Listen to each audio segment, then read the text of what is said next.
Hello and welcome back to 7th grade science.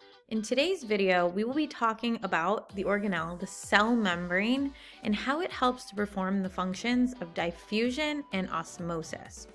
We'll be answering the question of when and how stuff is able to move in and out of the cell.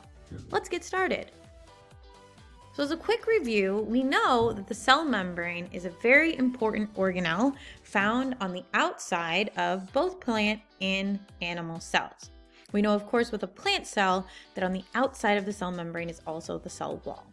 So we know that the cell membrane surrounds the cell and creates a border around the cell.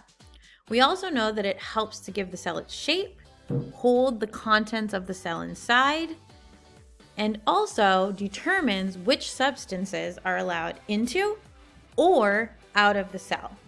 Today, we want to find out how the cell membrane is able to perform this function. So the first thing to understand in order to figure out how the cell membrane restricts or decides what can come in and out of the cell is the idea of semi-permeability. So we know that the cell needs to bring some materials into the cell that it needs to perform cellular functions. We also know that the cell needs to have certain wastes or byproducts that it no longer needs leave the cell. The cell membrane's semi-permeability is how these things are allowed to happen. So the word semi, you might have heard this before, means partially or a little bit. Permeable means able to be or can be passed through. If we put these together, it tells me that the cell membrane is partially able to be passed through. This is how the cell membrane allows some materials to pass through it, but stops other materials from either coming in or going out. So for example, we can see here that the cell membrane, being semi-permeable or partially passable, is allowing those smaller molecules to pass through it to the other side of the membrane. But if we look at those larger green molecules, it is saying, stop, you are not allowed to pass. Now that we know about the semi-permeability of the cell membrane, we can talk about the second most important factor in how and why certain substances pass through the cell membrane, either into or out of the cell. This is concentration. Now, when we say concentration here, we're not talking about like being really focused. We're talking about concentration, sort of like maybe you've heard your lemonade is from concentrate or something is very concentrated. When we say this form of concentration, we mean the measure of how much of a substance is contained in a given area. For example, high concentration, which we can see up here at the top, means there is a large amount of the substance in the area. You can see here that there is a large number of this molecule within this given space. Again, we would call that high concentration or an area that is very concentrated. Low concentration, on the other hand, as we see down here, means there's a smaller or a lesser amount of substance in the area. You can very clearly see that in this given area, same size, there are much fewer of this molecule, hence this being an area of lower concentration.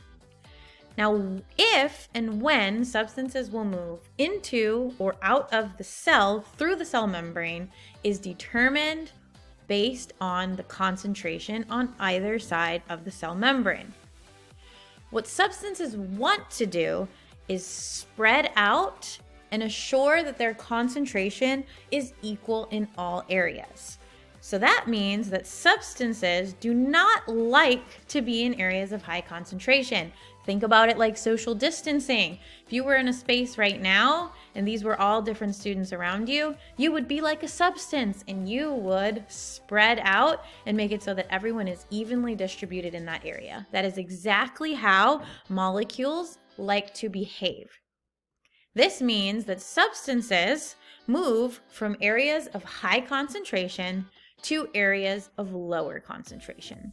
Now we're going to talk about two specific forms of the movement of substances that rely on this idea of movement from high concentration to lower concentration. first is diffusion. Diffusion is the movement of substances across or through the cell membrane from areas of high concentration to areas of low concentration.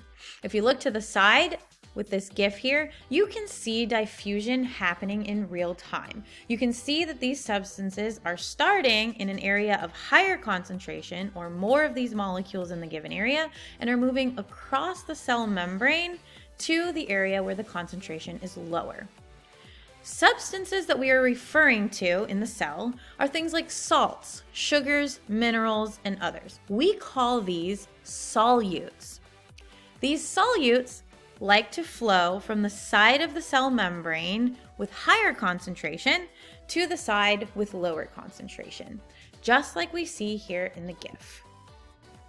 This flow or this diffusion will continue until the concentration on both sides, or inside and outside of the cell, is exactly equal.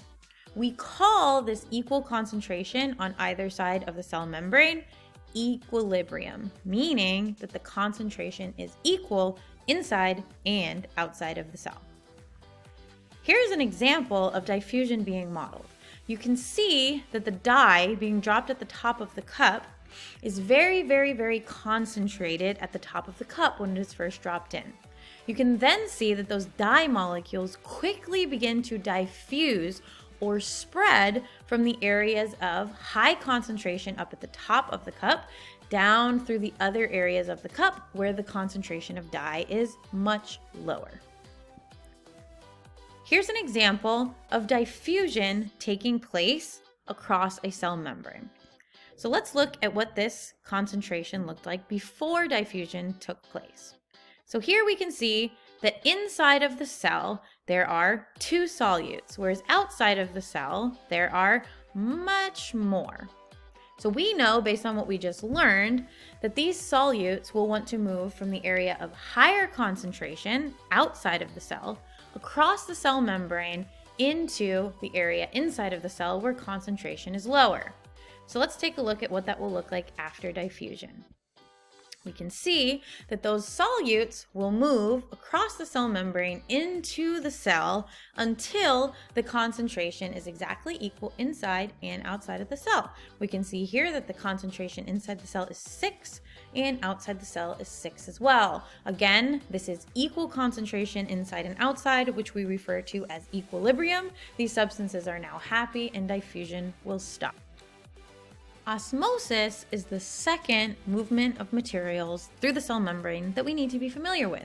Osmosis is very similar to diffusion, except that it is specifically regarding water.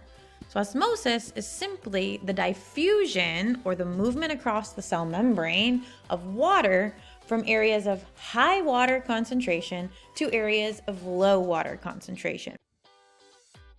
This means that water wants to travel from where solute concentration is low to where solute concentration is high in order to dilute or minimize the solute concentration in the area. Water will continue to diffuse to the area of high solute concentration until the concentration of solute in water are equal on both sides of the cell membrane. This means that the ratio of water to solute will be equal on both sides. Take a moment to watch the GIF on the right-hand side of the video. You will see that in the beginning, the concentration of water is higher on the left-hand side. The concentration of water is lower on the right-hand side, and there is a greater solute concentration. You can see that the water molecules will then cross the cell membrane to the area of higher solute concentration until the ratio of those water molecules to the solute molecules is equal. Let's take a look at what that would look like. So here before osmosis, my red circles represent my solute molecules and my blue squares represent my water. We can see here that outside of the cell, the solute concentration is much higher. We can see that inside of the cell, to every one solute, there are 3 water molecules, whereas on the outside of the cell, many of those solute molecules don't even have a single water molecule. That tells me that the concentration of that solute is much higher outside of the cell. Based on what we know about the behavior of substances and osmosis, we know that water will diffuse from the area of lower solute concentration to the area of higher solute concentration.